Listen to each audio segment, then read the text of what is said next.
Check out my poster shop with new styles and designs added every week. Click the link down below.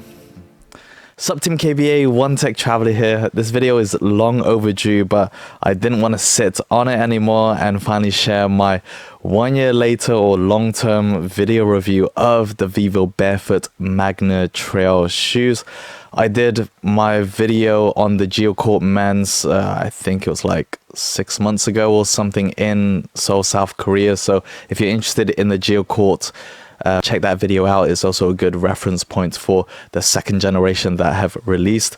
They've also released a second generation of the Magna Trail, something that I can tie into my commentary and my thoughts on the original gens that I've got here. You can also see my unboxing video of all of that, which just delves into a lot of the specific details, features, profile, and the design. So check that video out if you want to see the product look. But if you want to hear my experience of wearing these, then do stay tuned. Now, if you are new to the channel, make sure you join the Team KBA community by subscribing. You'll find videos around my travel stories and gear reviews, as well as more written insights on my website at onetechtraveler.com. And if you think these are the right shoes for you, or you'd like to check out Vivobarefoot's range, then I'll also put the links down below. So without further ado, let's talk about the Vivobarefoot Magna Trail.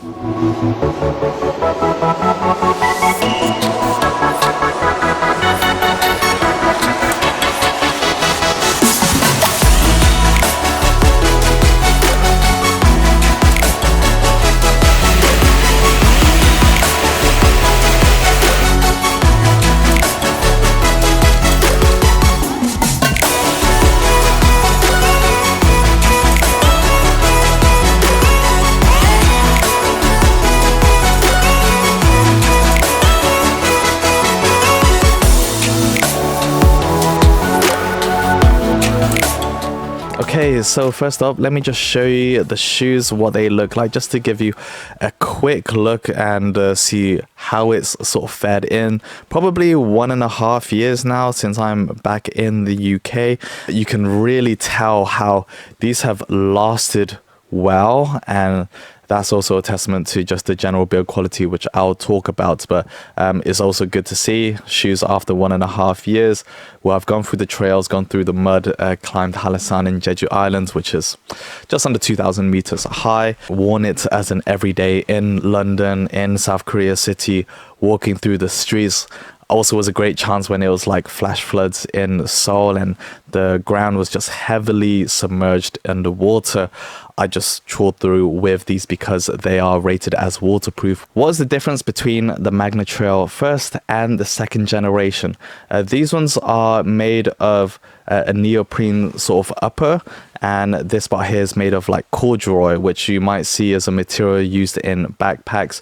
It's very durable, fairly light for what they are, and just general Vivobarefoot shoes. Well built with the construction. They've split the Magna Trails into 3 different versions now. So I would say this is more of like the firm ground, like the real ones for the trail when you want to hike and switch it from the city. They've got one which is a bit more urban, or a different approach where if you don't necessarily need the waterproof properties, but one more temperature regulation. They've swapped the corduroy and the neoprene liner with hide leather and merino wool. And then they have the Magna Trail Forest, which still has the merino wool, but also has like a Michelin outsole, so extra traction and grip if you find yourself in the forest a lot. They come in a few different colorways, but the Magna Trail one here is the only one that comes in an all black, which for me is one of the biggest parts of what made this appealing aesthetically. You can find it in a bunch of other colors if you want to be more outwardly or colorful in your expression with your outfits. The headliner, I think these are amazing shoes. I've really loved this mainly because it's a mid-height sort of shoe, so you can see it kind of stems a little bit higher towards the sock, which if you are hiking or traveling around, it's going to give you more of the ankle protection whenever you're wading through plants and there might be stinging nettles or things that can just like nibble at your ankles. That kind of protection for starter functionally is very good. I'm a big fan of the design. A lot of trail shoes tend to be really bulky, thick, cumbersome. And since I like to travel very minimally, very lightweight, and just be agile with the equipment and the kind of things that I use, if you're familiar in my channel, these really fit the bill well. They have a nice sort of malleable feel to it, a good amount of stretch, and in general, they're just very lightweight. And of course, they've got the Barefoot sort of DNA. What does that really mean? So if you are new to Vivo Barefoot, it means that these shoes are built naturally around how our feet tend to sprawl around and move and need the freedom when we're walking, versus shoes that are a lot more narrow and our feet being sort of shoehorned into that tight space, which isn't great for the long-term health of our feet. You would see the profile on this is a lot more wider around the toe box and just the general spread compared to normal shoes. As a result, it means that when you are walking around, whether it's in the city or you are climbing, hiking, your feet are just able to really breathe. You're not going to develop blisters or, you know, your feet sort of cramped in and all of the sores that come with that. Probably significantly less. Actually, I would say, yeah, I didn't even get blisters when I was climbing Halasan in Jeju, because they're naturally supposed to feel a lot wider. It does take a bit of time to get used to with the amount of freedom your toes have, but when they do, they're able to start developing more of the sensory parts, the muscles, the endurance, and the conditioning with how your feet want to move around in the outdoors. I'm a big fan of Vivo Barefoot's concept and the general idea of bare feet. These shoes are just built around that, so you're not walking around literally with your bare feet, but it feels as close to it as you can get. Now, if I talk about the grip, you can see actually it hasn't worn away a lot, and I tend to find when I'm walking, I'm more heel heavy, so you might find it on normal shoes where the heel part of the sole is just wearing away a lot faster than everything else. When you have a look here, a lot of that is intact. The treads are still very high, and again, I have put this through its paces and you can just see how well it holds up. Pretty good condition, even if I give it a little clean. That being said, there are a few little things where I'm starting to notice wear and tear, so of course, you're still going to get that through usage. Not unreasonable, but it might start to show areas of signs that you should be conscious or aware of. There's a little bit of fraying on the corduroy material on the toe box, like just here. Slight fray. It might have been snagged in something, or I've knocked it against a stone or something firm that's just rubbed the material for it to fray. Not a big deal. You can see got that reinforcement around the toe box. That's pretty much intact. Sup Team KBA, so I've just launched my One Tech Traveler shop, where you'll find many different poster designs and styles to choose from. Mix and match sizes and colors to decorate your space. I'll be uploading new designs every single week, and I hope you find a design that suits you. Come check it out, stop by. Thanks, and keep being awesome. So if you're creating a lot of strain on where the material sort of connects from the outsole to the main material, that might start to create little gaps in that. Probably one of the biggest selling points of the Magna trails, really submerged underwater for just a long period of time walking to the train station. It was great, very liberating and very assuring, as I've worn it for a while now. It's just little parts where that is starting to separate a bit. You probably could super glue it and little bits like that to keep it intact and extend the longevity of it. But it's just showing the natural signs of areas or weak points, so to speak, where that could start to fray away.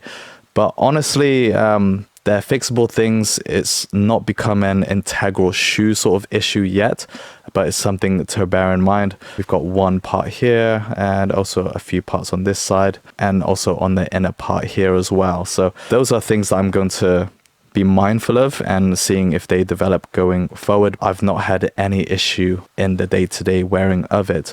These come with thermal insoles if you are in the winter and you're hiking in the snow or something like that, where the temperature in the feet or the blood flow is like a lot more restricted and you feel the coldness in your feet. This is just going to reduce the impact of those cold temperatures with the snow and your feet sort of submerged in it. It's not like magic warmers or like inbuilt heaters. You're still going to feel that cold, but it's going to take a lot longer for the effects sort of kick in versus if these thermal insoles weren't in there. If it was like a 10 or 15 minutes, it will take 60 minutes for that sort of effect of coldness to be felt on your feet. So very impressive. I have also worn these in the snow as well, since it can get very cold, crazy cold in South Korea, down to minus 15 and 20.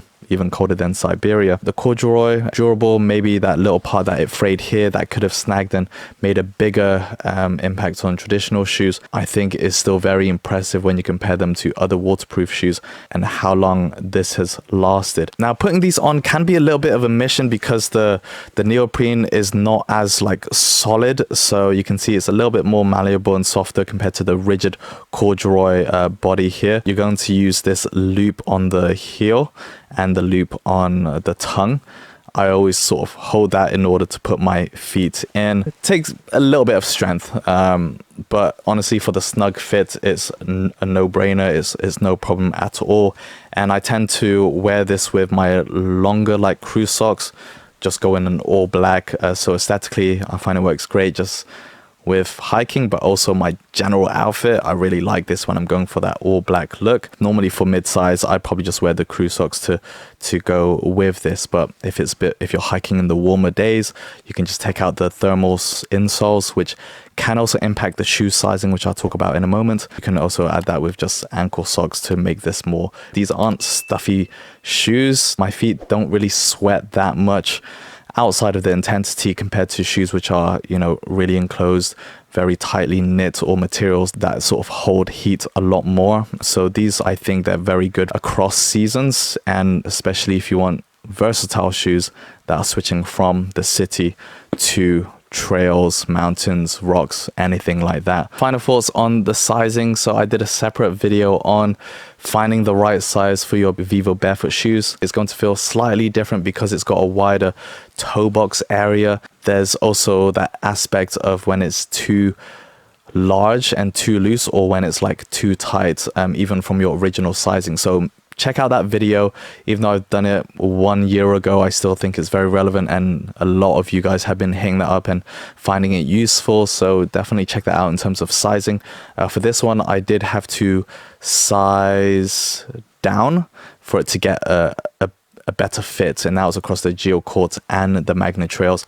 Going for my original size, I found it was just way too loose, and some of you might be caught in between a half size. So I'd probably say if you wanted to go for the tighter route, the removable thermal insoles are going to be a good bet to help you find that fit, versus if it's too loose, it's probably going to be worse because your feet's just going to move around a lot. The shoelaces can only tighten it so much before it's just fundamentally too big. So if you find you're caught in between sizes, the size down may be a little bit too tight, at least you can adjust the lacing and also remove the thermal insole, which helps to solve the problem. I've had a lot of confidence in this. The general wear and tear, I think, is still very respectable to the timeline, but also a testament to the heavy duty materials used in the corduroy.